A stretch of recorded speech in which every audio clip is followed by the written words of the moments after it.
Imagine an event so profoundly disruptive that it triggers the conversion of 8 million people in just 7 years. Yeah, you just do not get that kind of historically rapid tectonic shift from like a royal decree or a military march. Right, exactly. Yeah. You get it from a single marginalized individual standing on a barren hill in 1531. A moment that completely redraws the cultural and spiritual map of an entire hemisphere, and what still draws over 20 million pilgrims a year today. It is staggering. It really is. Welcome to the Deep Dive. Today we are unpacking the history, the scientific anomalies, and the enduring meaning behind the prayer to Our Lady of Guadalupe. We're looking at how a 500-year-old encounter translates into practical guidance and a deep sense of refuge for you right now, wherever you are listening from. Okay, let's unpack this. To really grasp what's happening here, take a look at the visual I've pulled up behind me. This is a map of 1530s Mexico, but overlaid with these intensely complex indigenous cosmological symbols. Oh, wow, that is detailed. Right. We are dealing with a history that completely upends typical power dynamics. It blends deep spiritual faith with physical evidence that continues to utterly defy modern scientific explanation. Let's start with that map, because the backdrop of this event is crucial. The year is 1531, right? We are only 10 years out from the Spanish conquest. Exactly. Just 10 years. And that wasn't just like a change in government. I want to understand what the psychological reality was for the indigenous population at that exact moment. It was the literal end of their world. I mean, the conquest didn't just dismantle a ruling class, it shattered an entire cosmology. Yeah. You had massive casualties from war and introduced diseases like smallpox. The temples were destroyed. The social structures were eradicated. It's an environment of total societal trauma. So they're essentially watching everything they understood about the universe just collapse. Yes, exactly. And into that specific devastation walks our protagonist, Juan Diego Cuauhtlatótzin. Who, just to be clear, isn't a priest or a noble. No, not at all. He's 57 years old, a widower, a recent convert to Catholicism, and he's essentially just a guy walking a long distance to Mass in worn sandals. He represents, like, the most marginalized cross-section of that society. He really does. And over the course of 4 days, from December 9th to the 12th, his routine walk completely alters history. Okay, so walk me through those 4 days. Well, he's passing Tepeyac Hill, which was historically the site of a temple to an Aztec mother goddess, and he hears extraordinary music. Then he sees a radiant young woman. But the way she appears is what makes this so staggering, right? Because she doesn't manifest as a European queen radiating foreign authority. Right, she appears as a mestiza, a young woman of mixed indigenous and European heritage. Which had to be such a shock. Oh, that visual synthesis is unprecedented. She is wearing a turquoise mantle, which, in Aztec culture was a color reserved exclusively for royalty and the god. I didn't know that. Yeah, and the mantle is covered in stars mapped precisely to the winter solstice sky of 1531. Yet at her throat, she wears a small black cross, a clear Catholic symbol. And she speaks to him in Nahuatl, his native language. She actually calls him Socoite, which translates to my youngest and most beloved son. The intimacy of that is profound. He really is. Yeah. Think about the empathy required for that. It's like someone showing up to a community that has just survived an apocalypse, but instead of demanding assimilation, instead of saying, learn my language and dress like me, the visitor adopts their specific cultural dress, speaks their local dialect, and claims them as family. If we connect this to the bigger picture, it is the ultimate cultural translation. She wasn't just offering a moment of personal comfort. This was a radical statement of dignity for a conquered people.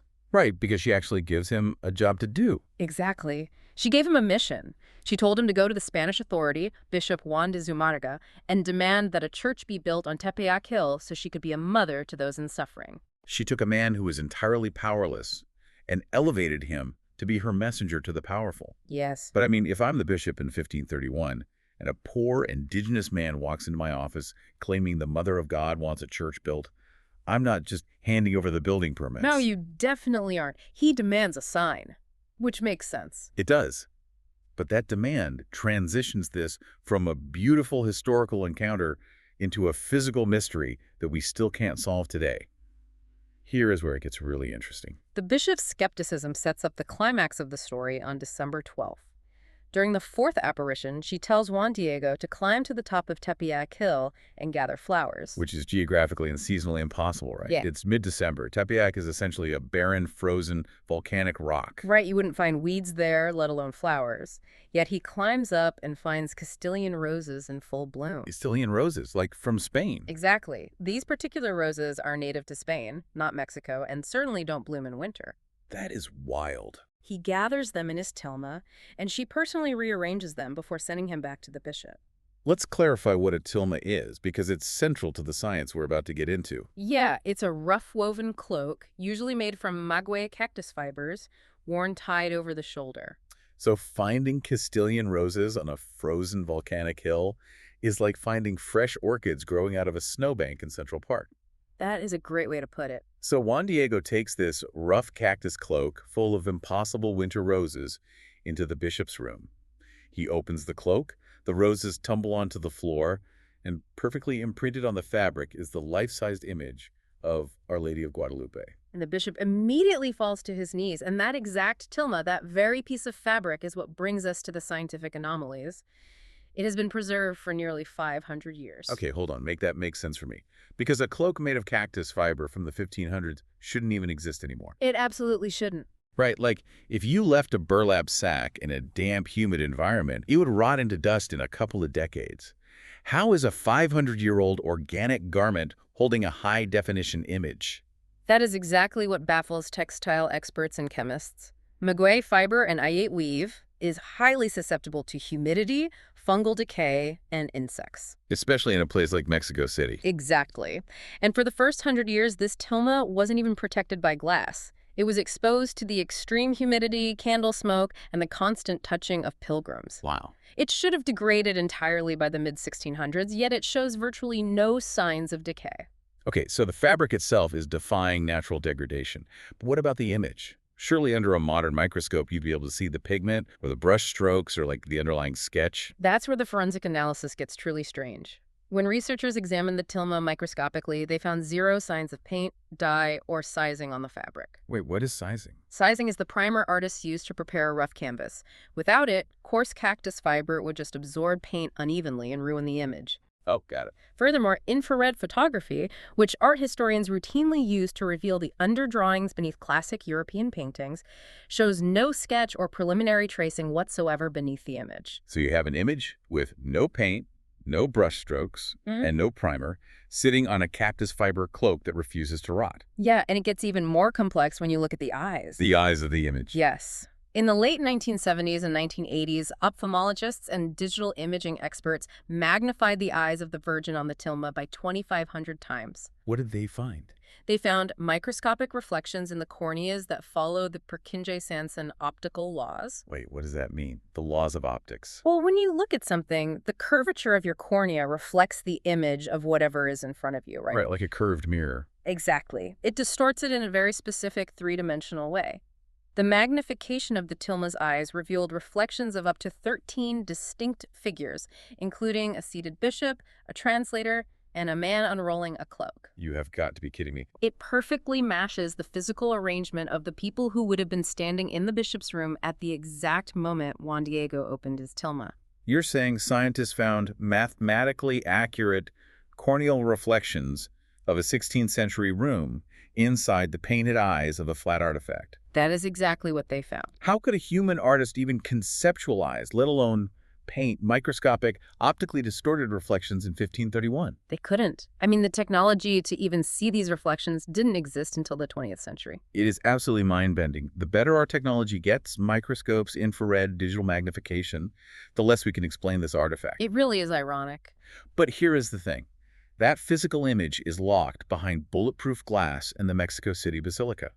You actually have to stand on moving walkways just to view it so the millions of visitors don't cause a traffic jam. Yeah, the crowds are massive. But a physical mystery, no matter how baffling, doesn't explain why people are talking to her every single morning. The words spoken on that hill are what actually translated into a daily practice. How do we decode the prayer itself? Well, the core of the traditional prayer is drawn entirely from the promises she made to Juan Diego. What did she explicitly say to him? She told him, "I am the truly merciful mother. I hear your weeping and your complaints to remedy and alleviate all your multiple sufferings, necessities, and misfortunes. That is incredibly direct. Yes. And the prayer structured around this usually begins with an act of devotion, acknowledging her protection, and then expands into sweeping petitions. When you look at the traditional text, it asks for intercession for the Holy Church, the Sovereign Pontiff, keeping the faith, sweet hope in the bitterness of life, and final perseverance. It is very comprehensive. It sounds very grand, almost cosmic. It does, but the application is intensely personal. Millions of people take that lofty framework and pack it with their immediate real-life struggles. Like praying for a sick parent, a terrifying career change, a child in crisis. She is famously invoked as the patroness of the Americas, as declared by Pope John Paul II in 1999, as well as the patroness of Mexico and the Philippines. I also noticed she is heavily invoked as the patroness of the unborn. Why is that specifically tied to Guadalupe? That actually comes back to the visual evidence on the tilma. Really? How so? The image depicts her wearing a dark band tied above her waist. In 16th century Aztec culture, that specific sash was worn by pregnant women to indicate they were about to give birth. Oh, wow, I missed that detail. Because she appeared as a pregnant mother, the pro-life movement, and families in general, have deeply embraced her as a protector of life and family. Think about what that means for you, the listener. It bridges this massive gap between high theology and kitchen table anxiety. That is a really good way to put it. You aren't just reciting words to a distant historical icon. You're taking your messy, exhausting daily worries to someone who showed up in the middle of a societal collapse and promised to listen. And the accessibility is the genius of the devotion. It scales to whatever capacity you have. Right, because not everyone can travel to the basilica or take an hour out of their day. Exactly. For some, it's a massive communal event. The feast day on December 12th is a full sensory experience. What does that look like? If you go to a parish that celebrates it deeply, you'll experience the Mañanitas midnight masses with mariachi bands singing traditional birthday songs to her. That sounds amazing. It is. You'll see Aztec dancing, hear the drums, and smell the incredibly distinct scent of copal incense mixed with thousands of fresh marigolds. It sounds incredible. But what about the other 364 days of the year? Daily practice can be as simple as a 30-second rote prayer. Just waking up and saying, Our Lady of Guadalupe, intercede for me today, protect my family, guide my decisions. So it doesn't have to be a huge production. Not at all. Though some people go deeper and pray a 9-day novena leading up to her feast day, often paired with a decade of the rosary. It's also common for people with active spiritual lives to rotate their Marian devotions, turning to Our Lady of Lourdes for physical healing, or Guadalupe for familial protection. Let's be honest about the reality of modern schedules, though. Finding 20 quiet minutes to string together a rosary or a novena when you're commuting, or making breakfast for kids, or answering 50 emails is incredibly tough. It really is. Finding that silence is hard. But having a guided audio tool changes the dynamic entirely.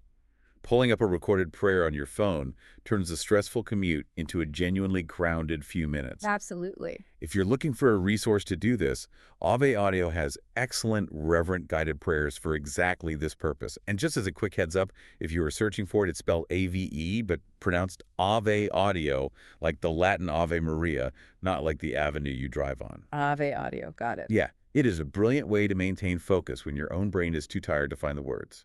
What's fascinating here is that consistency aligns perfectly with her original message.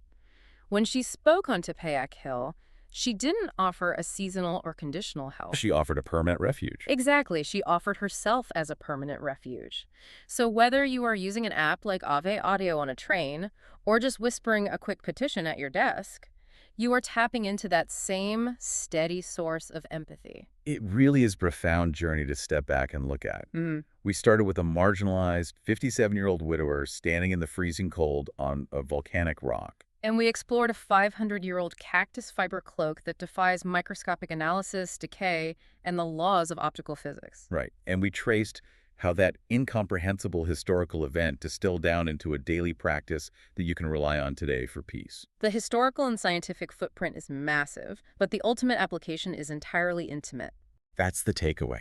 Whether you are facing a terrifying health diagnosis, seeking reconciliation in a broken family, or just fighting the quiet, exhausting daily grind of modern anxiety, the promise made in 1531 applies directly to you right now.